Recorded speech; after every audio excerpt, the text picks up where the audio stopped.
Hello, and welcome to Disheveled with Adam White, my irregular podcast that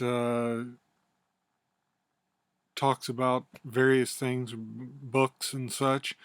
This week, I don't have a physical copy of it. I read it on my iPad. It's called the American Comic Book Chronicles. It's published by Twomorrows Press. It says American Comic Book Chronicles documents every decade of comic book history from 1930s to today.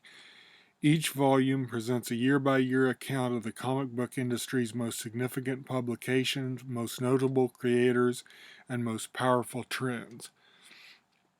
And it does that. Right now, there is 2 volumes for the 40s, 40 to 45, 45 to 49. 2 volumes for the 50s, and then 1 volume for the 70s, 80s, and 90s. And it details what happens in each decade of comic books. And the one I read was for the 1980s because I was really interested in the a lot of the independent comic books of the time, and I was just curious to how they did in relation to Marvel and DC. And this book was fantastic about it all. Let me read you. It said it was a decade of notable successes and equally stunning failures for comic book industry. It was a decade when Jim Shooter's Marvel Comics dominated the marketplace and the Uncanny X-Men attaining unparalleled popularity. It was a decade when a crisis relaunched DC Comics' fictional universe and readers saw a Dark Knight return and asked who watches the Watchmen. Most of all, the 1980s was a decade of the direct market when the proliferation of specialty comic stores provoked the creation of new publishers like First, Malibu, Comico, Pacific, and Dark Horse, and I'll add Eclipse into there too. And new creator-owned properties like Los Brothers Hernandez, Love and Rockets, and Eastman and Laird's Teenage Mutant Ninja Turtles. It was one of the most successful decades the comic book industry would ever have. It was the 1980s. And it was actually a really successful decade for comic books.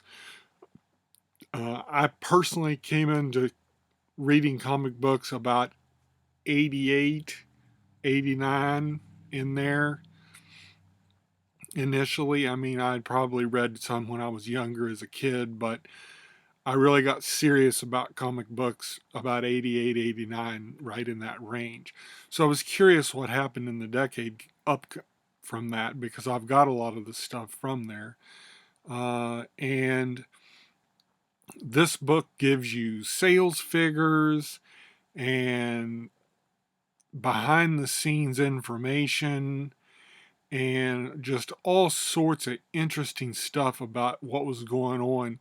In this case, in the 80s for this one, it talked about all the uh, success of Marvel was the most successful by far every month and would sell upwards of 250,000 or no, it was I think 440,000 comics of the X-Men every month about the mid 1980s. And this was back when there was one X-Men title. And then they decided to spin it off into New Mutants, which was something totally different. And because they didn't want to dilute what they had, but the X-Men were just so successful, there just wasn't any getting around that. And then they did also X Factor in 1986 and Excalibur in 1987. So that was still before the 90s when it really exploded into 300 X-Men titles, which is the era I mainly grew up in, was the 90s in terms of comic books anyway. But the 90s were a lot worse time for comics than the 80s were. It talks in here about uh, stuff like First Comics and Eclipse Comics that did uh, smaller independent books like Grimjack and Scout that I talked about last time, and the immensely popular Teenage Mutant Ninja Turtles, which went on to become a multimedia juggernaut, uh, which the comic wasn't even necessarily really aimed at kids. It was a little bit darker and it was in black and white and was just a real small press comic book that they expected to do okay. And then it got bought up and turned into a cartoon that, of course, I grew up watching. And in the late 80s, and then live action movies. And then it gets remade every like 5 years or so into a TV show or a movie, sometimes animated, sometimes live action. And still, there's still Ninja Turtles figures on the, on the hangers at toy stores. Well, there's not really toy stores anymore, but at places like Walmart and Target where you can get toys. Uh, but I mean, it's just amazing, and that came out of the early 1980s, and they just expected it to be a an okay doing title, and it turned them into millionaires. Uh, Lots of other comic book creators weren't that lucky, but they did have success, whether independently publishing their books or doing it through like First or Eclipse, or later on Dark Horse started.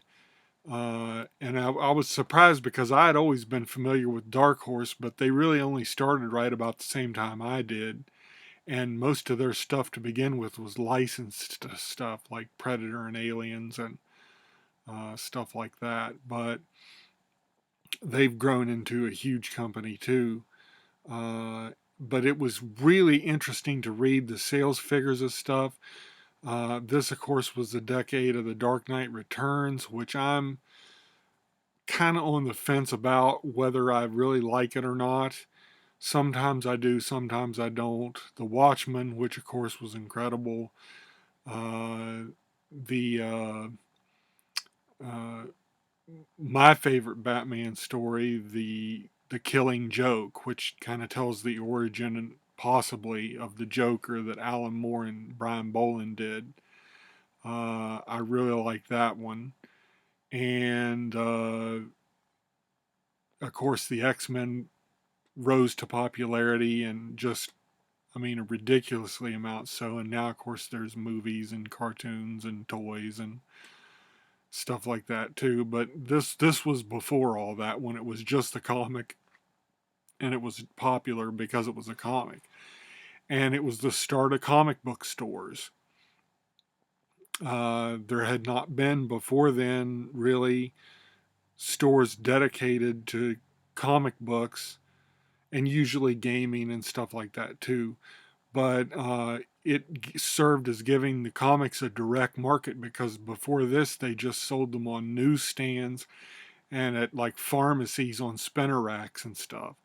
And it really gave them a way to sell comics to the direct market, people to go to comic stores specifically for comics, and come away with what they want. Well, they started using that as the model for what they wanted to do. They could do stuff on a little bit better paper, they could do stuff for a little bit higher price, and they decided they liked that. And when stuff started selling out at the direct market, they really got into leaning into that, which of course now the direct market is about the only way you can get comic books, because you don't they don't sell them on spinner racks or anything anymore, and haven't for decades. But it really showed the beginning of how the direct market rose to prominence. And this American Comic Book Chronicles, I'm eager to read the other ones. They're available in hardcovers. They're a little expensive, but you can also just get the PDF, which is what I did, for about $15. And it was really worth it, because I almost wish I would have got the hardcover, because I really enjoyed it. It was a wealth of information. They had lots of citations of stuff, and including a bibliography in the back that had all the stuff they had quoted throughout the book, and it just gave you a really good sense of what was going on in the 80s. And of course, the 80s ended in 89 with the Batman film with Michael Keaton, and how that made Batman stuff blow up big time. And everything was crazy, and it was the when they did the death of Robin, the Jason Todd Robin, and they were like, "Oh no, we're getting all this attention now. We've got to make another Robin." And so it was stuff like that. It was about how Jim Shooter both did good things for the comic book industry and bad things for the comic book industry. It really just depended on who they interviewed as to whether Jim Shooter was, uh, you know, a force for good in comics or whether he was a force for himself in comics. And you get wildly different opinions about it throughout. Some people left Marvel because of him. Some people went to Marvel because of him. And he died recently too, which is a shame. But love him or hate him, he did a lot of really good things for the industry. It also started. It talks about how the 80s is where they started the mega crossover with Crisis on Infinite Earths at DC, and how they condensed their universe all into one universe instead of all the multiple ones that they had had, and how that really didn't accomplish as much as they hoped to accomplish with it, because it left lots of characters unaccounted for as to how they fit into the new continuity. Marvel really started uh, the fad in about 1984 with Secret Wars, and at the time it was pretty much a self-contained thing, a 12-issue series, so they could sell some toys based on it. I remember I had those toys. Uh, but there was only, like just the most popular, like Spider-Man and Wolverine, uh, Iron Man, Captain America. Just there was 8 or 9 figures that they did, and they did this crossover event with all the characters in it so they could sell action figures. And it turned out to be immensely popular. But then by the late 80s, the trend was starting to get out of hand. And then in the 90s, it just destroyed comics. And really till this day, uh, you know, 3 decades later, it still is all about the mega crossover every year, and to tie in everything and to just ruin stories that are being told. And I'm not a real big fan of the crossover. I mean, some of the early ones I liked for what they were, but any more crossovers, it's why I don't buy regular comics. I mean, other than the price, which is like $5 a comic now, which is ridiculous. But um, that's one of the main reasons, other than money, that I don't buy individual comic books anymore. I'll still get graphic novels and trade paperbacks and such. And I really like reading older stuff. But it just gave you a real good sense of how that got started with the crossovers, and kind of hinted at the monster it would become. Uh, it covered everything in the 80s of comics, from the smallest comic books, uh, with small print runs, and there was multiple companies that acted as printers for them, and how Diamond distributors started swallowing them all up. Eventually, Diamond became the only game in town, and then I think they might have even filed for bankruptcy lately. I'm not sure of that, but I thought there was something wrong with them, which is like really going to put a hurt on the comics industry if something goes wrong with them, because they're pretty much the only game in town now. But this was back when there was uh, multiple publisher type places that would actually make the comics and ship them out. And it gave you all the kind of background information on them, and just just really fascinating if you're interested in the numbers and the behind the scenes stuff, which I am. Um, these American comic book chronicle books are unbelievable. They're just really awesome from Twomorrows Press.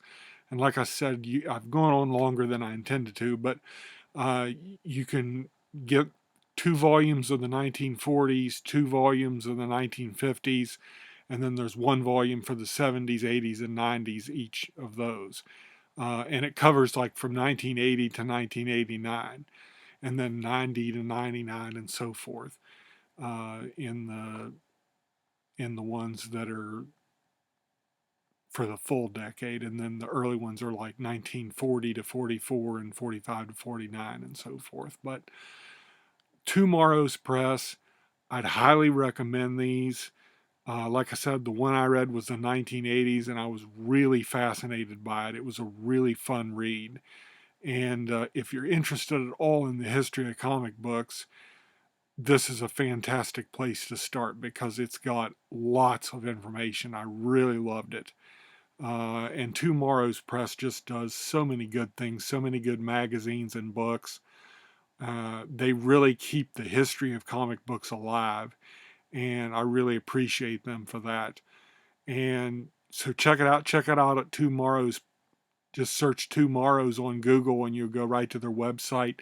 They've got all sorts of different magazines like Comic Book Creator and Alter Ego, and they do ones based on Legos. They've got a Legos magazine. They've got stuff about collecting, pop culture. But their main focus is comic books and the history of comic books specifically.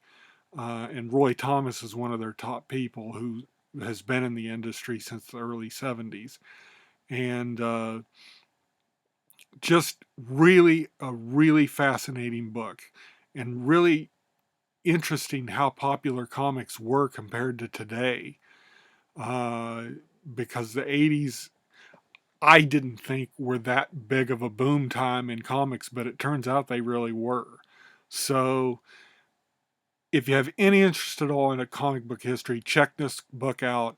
American Comic Book, uh, shoot, American Comic Book Chronicles. Like I said, there's multiple volumes. Check out the decade you're interested in. Have a good time with it. It's a lot of fun, a lot of good information about comics. But I've gone on too long, so I'll cut it off there. But again, American Comic Book Chronicles, Tomorrow's Press.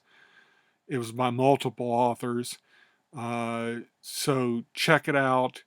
I highly recommend it, especially the 1980s one. Uh, if you grew up during the 80s like I did, it's really fascinating to see what was going on during your childhood years at the comic book level. So check it out, and I will see you next time, hopefully sooner than later.